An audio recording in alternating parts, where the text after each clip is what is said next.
लगाता हूं। मेरे लिए 10 राम नहीं है, एक ही राम। और आप समझ नहीं पा रहे हैं क्योंकि आप बहुत विद्वान हो गए हैं। एक राम का जगत पसारा, एक राम दशरथ का बेटा, एक राम घट घट गंबासी। तो यहां 3 राम नहीं हुआ। कहने वाला कहना चाहता है एक राम, वही एक राम है जिसका जगत पसारा। एक राम, वही एक राम है जो घट घट में बासी है। वही एक राम का पूरा संसार बनाया हुआ है। कहा जा रहा है कि एक ही राम, और आप सबको अलग अलग मान लिए हैं। ये क्या है?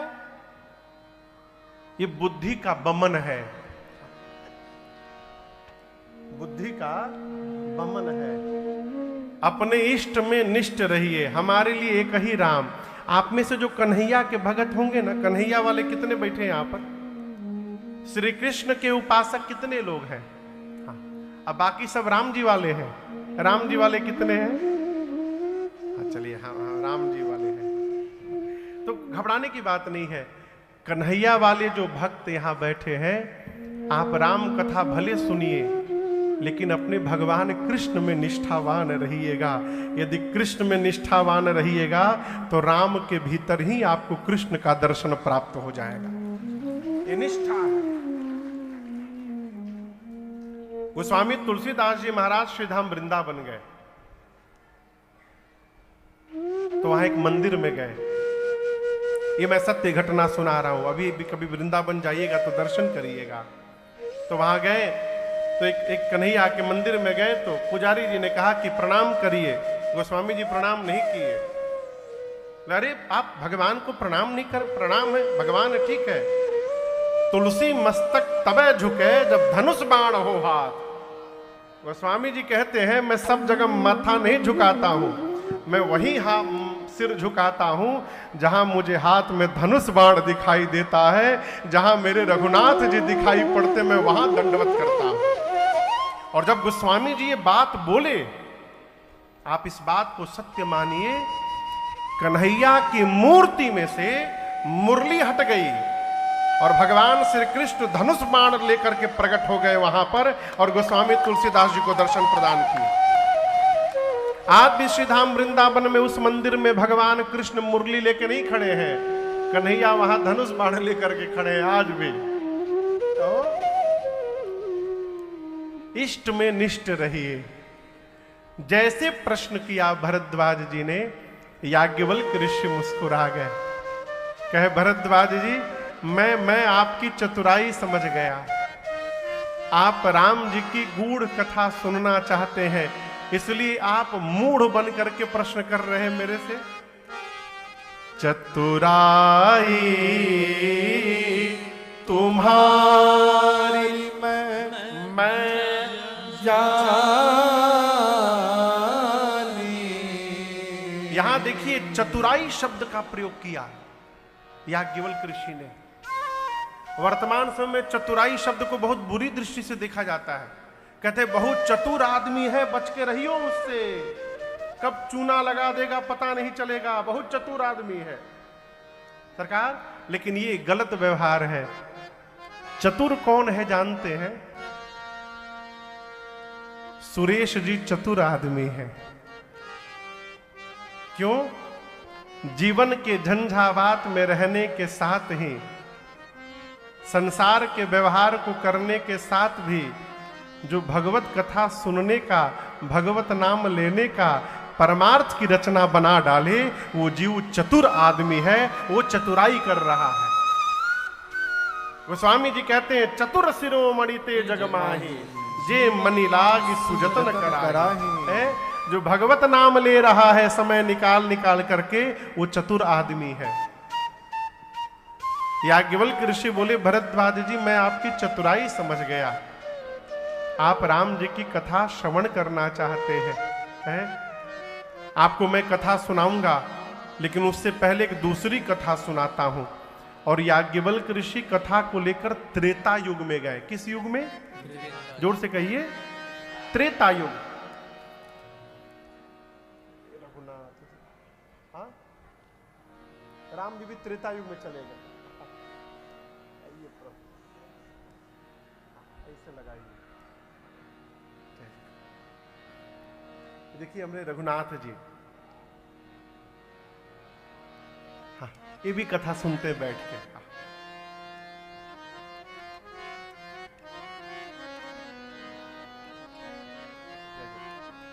त्रेता युग में एक बार त्रेता युग माही, एक बार त्रेता युग माही, शंभु गए आपको कह रहा भज ऋषि पाही, शंभु गए तुम भज ऋषि पाही, संग सती जग जननी भवानी, संग सती जग जननी भवानी, पूजे से अखिलेश्वर जाने, पूजे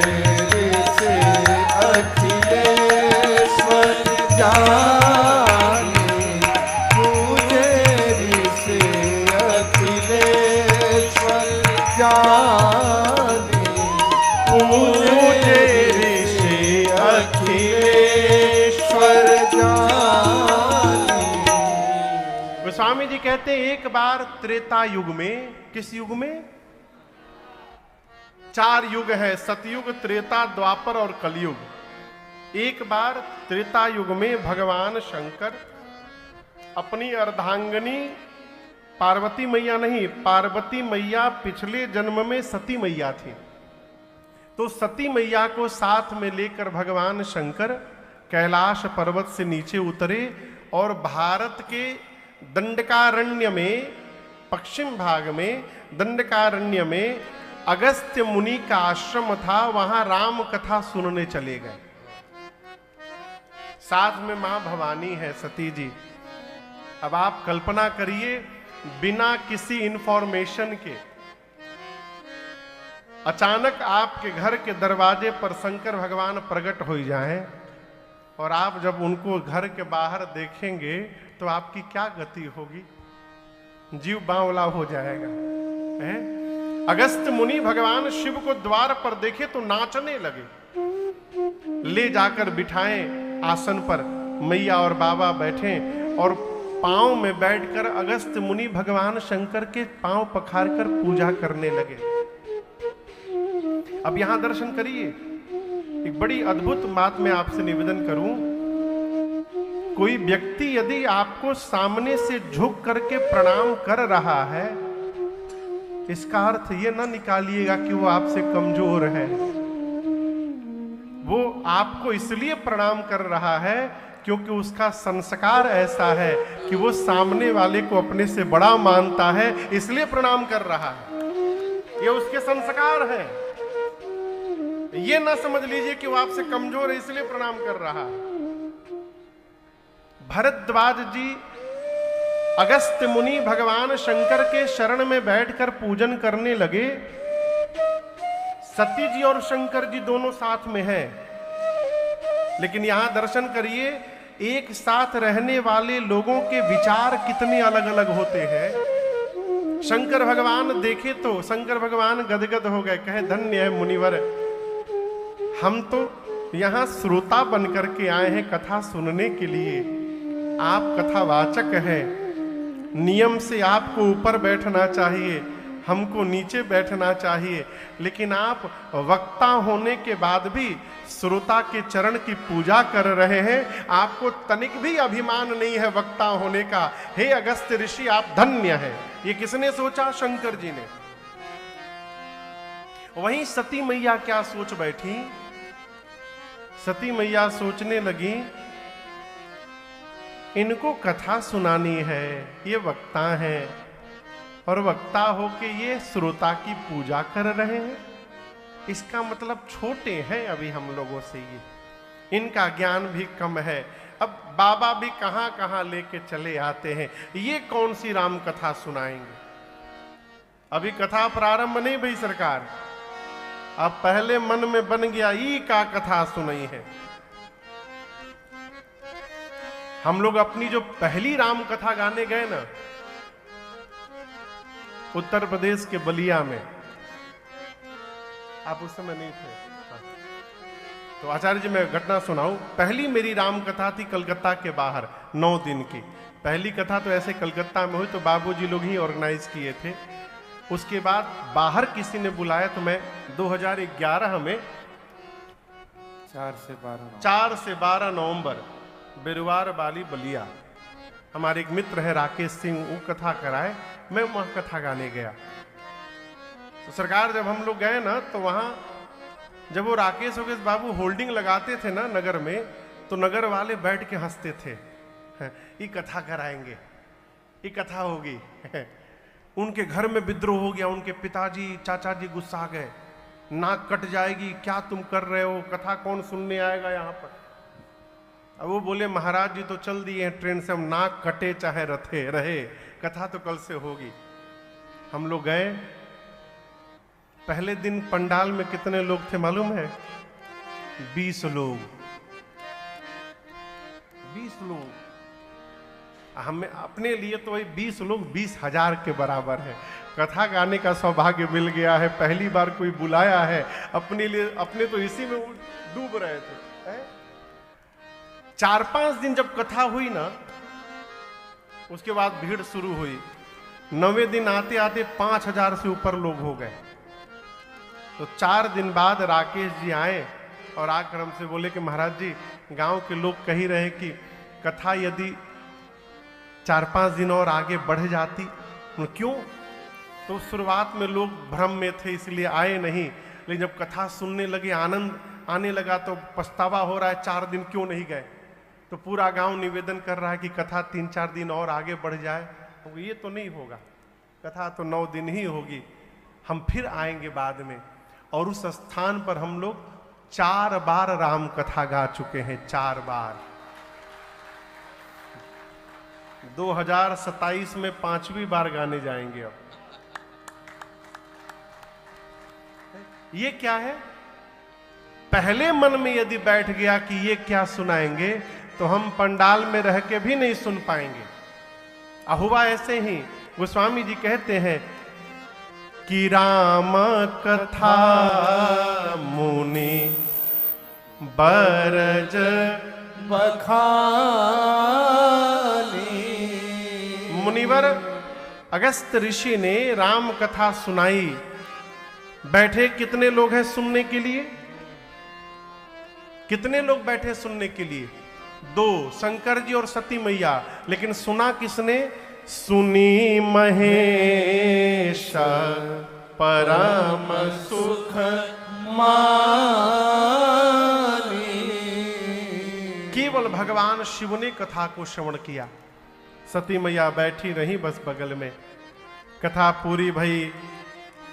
राम जी की भक्ति ही दक्षिणा के रूप में अगस्त मुनि को दे करके भगवान शंकर विदा मांग करके आगे बढ़े कैलाश। बाबा कहते हैं मुनि सन विदा मांगे त्रिपुरारी, चले भवन संग दक्ष कुमारी।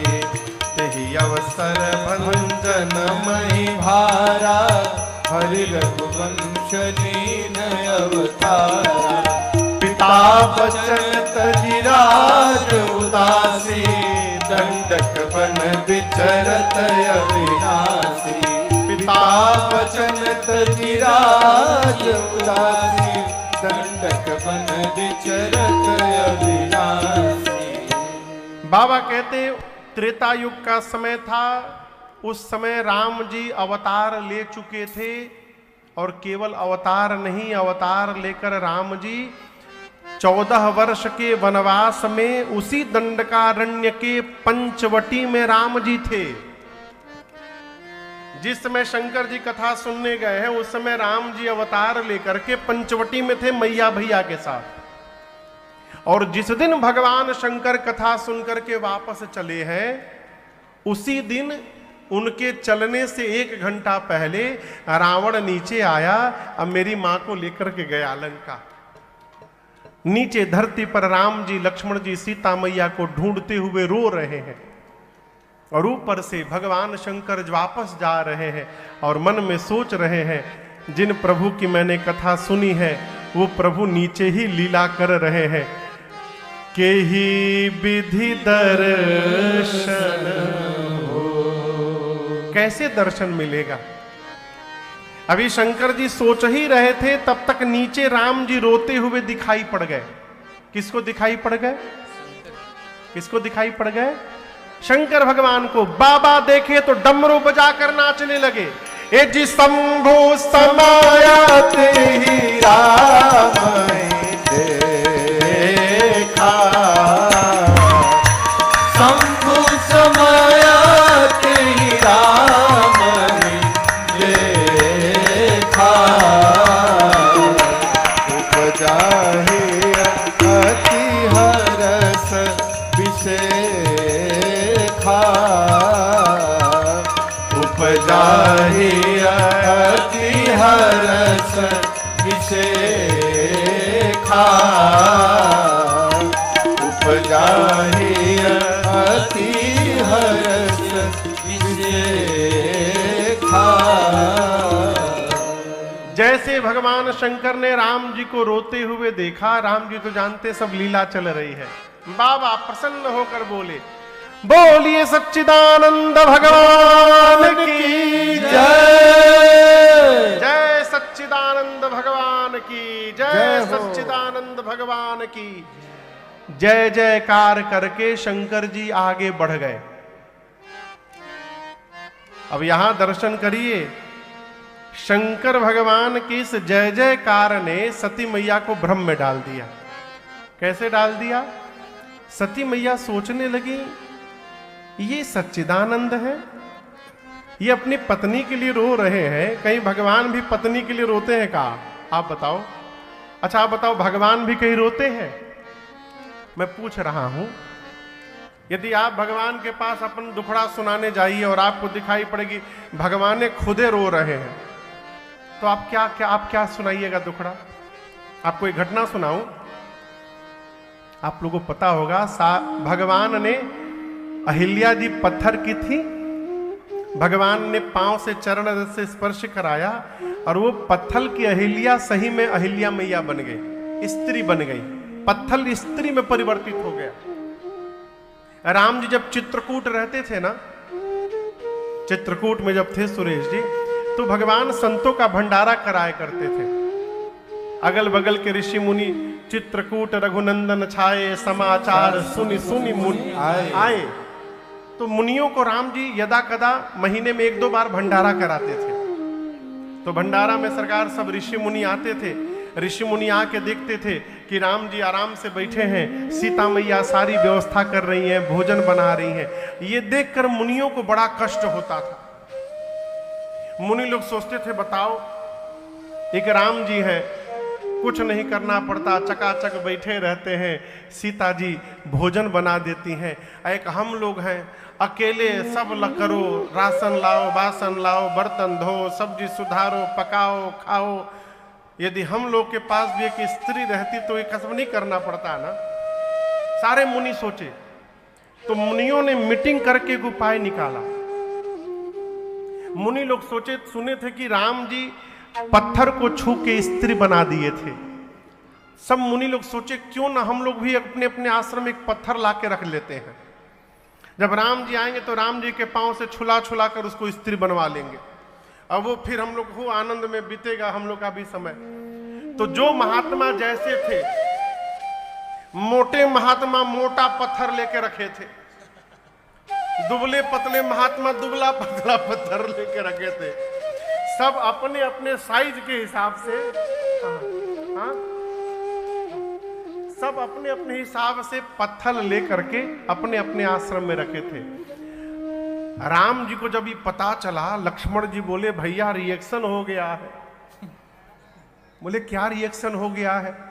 बोले अहिल्या जी वाली घटना का समाज पर रिएक्शन हो गया है। ये सारे महात्मा लोग अपने अपने साइज का पत्थर जमा करके रखे हैं कि आप जाएंगे पांव से स्पर्श करके सबको स्त्री बनाएंगे। भगवान बोले अच्छा, तो सीता मैया के हरण के बाद भगवान ऐसा रोना प्रारंभ किए, ऐसा रोना प्रारंभ किए, गला फाड़ फाड़ के। और जितने जितने महात्मा पत्थर रखे थे उन महात्माओं के आश्रम के सामने जा जाके भगवान रोते थे। महात्मा जब देखे, अरे जब स्त्री के लिए भगवान को ऐसे रोना पड़ रहा है तो हम लोगों की क्या गति हो जाएगी, हम लोग का तो जान निकल जाएगा। सारे महात्मा अपना अपना पत्थर उठा के बाहर फेंके, हमको नहीं चाहिए, हम लोग ऐसे ही आनंद में हैं। तो सती मैया सोची क्या कहीं भगवान रोते हैं? नहीं नहीं, ये भगवान नहीं हो सकते। पूरा संसार शिव को प्रणाम करता है और शिव ने एक जीव को प्रणाम कर लिया, वो भी सच्चिदानंद कह के।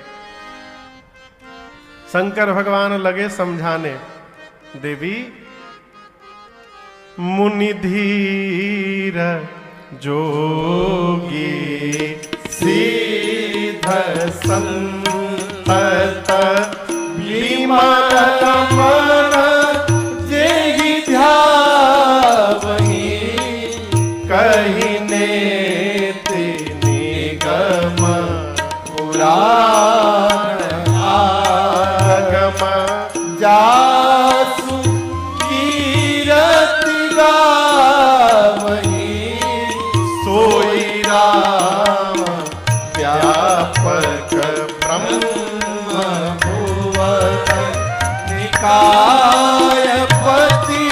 माया धनी अवतरे अपने भगत हित निज तंगलित रघुकुल मणि अवतरे अवतरे अपने अवतरे अपने भगत हित।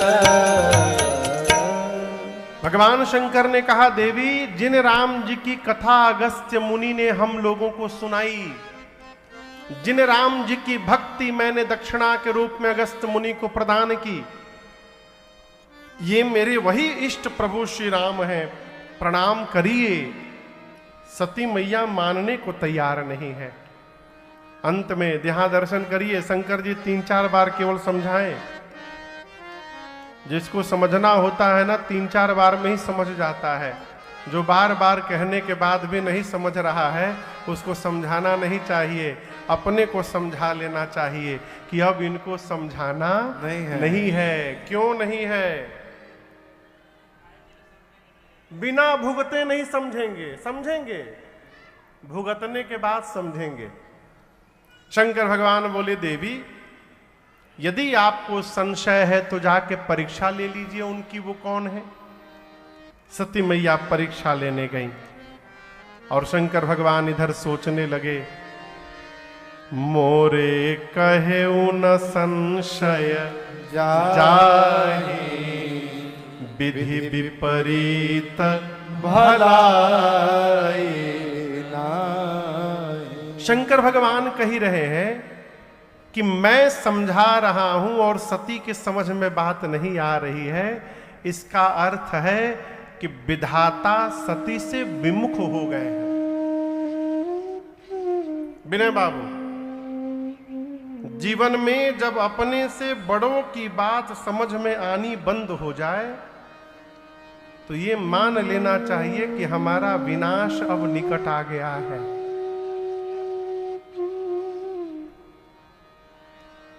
भगवान शंकर बट वृक्ष के नीचे बैठकर भजन करने लगे। सती मैया परीक्षा लेने चली राम जी की। पुनि पुनि हृदय विचार करी धरि सीता कर। सती मैया बार बार विचार करती है कैसे परीक्षण करूंगी उनकी, क्या करूं कि परीक्षा हो जाए। फिर सोची वो अपनी पत्नी सीता को ढूंढ रहे हैं। मैं काम करती हूं, मैं सीता जी का रूप बनाकर उनके सामने चली जाती हूं। यदि वो भगवान होंगे तो जान जाएंगे कि ये सीता नहीं सती है। मैं जानती हूं भगवान नहीं है। जैसे मुझे देखेंगे सीते सीते कह के दौड़ के चले आएंगे। सीता मैया का रूप बना करके राम जी लक्ष्मण जी चल रहे थे, आगे आगे चलने लगे। अभी राम जी को छोड़िए, लक्ष्मण जी ही देखते पहचान गए कि नकली भाभी। लक्ष्मण भैया बोले, अरे ये तो मेरी भाभी नहीं, ये तो नकली भाभी है। नकली भाभी क्यों? लक्ष्मण जी जानते थे कि मेरी भाभी सीता जी कभी राम जी के आगे आगे नहीं चलती थी, वो हमेशा राम जी के पीछे पीछे चलती थी, और ये नकली बनकर के आगे आगे चलने लगी। लक्ष्मण जी बोले, no no, she is not my bhabhi, ये तो नकली भाभी है। राम जी ने देखा तो राम जी अपने दोनों हाथों को जोड़े और सती मैया को देख करके राम जी बोले, मैं दशरथ नंदन राम आपको प्रणाम करता हूं। अकेले कहां घूम रही है मां, बाबा कहां है? जैसे राम जी ने कहा, कहे वो बहोरी कहां वृषकेतु, सती मैया का पूरा शरीर कांपने लगा। री राम, ये तो भगवान है, मैंने इन पर संशय कर लिया, अब क्या मुख लेकर के मैं वापस जाऊंगी बाबा के पास। सती मैया बिना कुछ कहे शंकर भगवान के पास गईं और बाबा भी मुस्कुराए, कहे, ले आई परीक्षा करके, ये बताइए कैसे परीक्षण किया आपने, विधि बताइए। सती मैया तो सत्य बताना चाहती थी, लेकिन आपको बताऊं, जिस माया का रूप बनाया था ना सती मैया ने, उसी माया ने मां के ऊपर अपना आसन जमा लिया और सती मैया के मुख से असत्य निकल गया। मां कहती है, कछु ना परीक्षा लीन गोसाई, कछु ना परीक्षा लीन गोसाई, कीन्हा प्रणाम तुम्हारे ही नाई, कीन्हा प्रणाम तुम्हारे ही नाई। तब शंकर